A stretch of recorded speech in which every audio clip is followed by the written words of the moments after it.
কেমন আছেন আপু? ভালো আছি। ভালো আছেন? হ্যাঁ। মনটা তো ভারবার কেন, কি হয়েছে?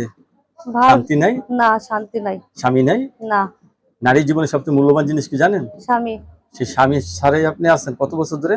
10 বছর। 10 বছর ধরে স্বামী ছাড়া আছেন না? প্রেম করে বিয়ে করেছিলেন নাকি না, বাবা মা ফ্যামিলিগতই দেওয়া হয়েছিল। ফ্যামিলিগত ভাবে দিয়েছিল? কি দোষ ছিল স্বামীর? স্বামীর দোষ ছিল অনেক। ভালো, দেখ এত কিছু শোনা তো ডিভোর্স হয়েছে তো নাকি? হ্যাঁ, ডিভোর্স হয়ে গেছে। এখন কি একাই থাকেন নাকি বাবা মার সাথে থাকেন? বর্তমান কেউ আমার সাথে থাকে না, আমি একাই থাকি। রাত্রে একাই ঘুমান না? হ্যাঁ, রাত্রে একাই ঘুমাই। আচ্ছা, লেখাপড়া করছেন কিছু কম আর বেশি নাকি? হ্যাঁ হ্যাঁ, করছি। এখন কি কাজ করেন? আমি এখন কাজের মধ্যে আপনার ফ্যাক্টরিতে একটা চাকরি করি। আচ্ছা, সুতা। চাকরি করেন? হ্যাঁ। আচ্ছা, যে টাকা বেতন পাই এ টাকা দিয়ে সংসার চলে? না। চলে না, না? না। যাই হোক, আপনার সাথে অনেকে কথা বলবে, কারোর সাথে খারাপ ব্যবহার করবেন না, ঠিক আছে? হুম। রাতে ঘুমাইতে ঘুমাইতে কয়টা বাজে? ঘুমাইতে ঘুমাইতে 2টা 3টা।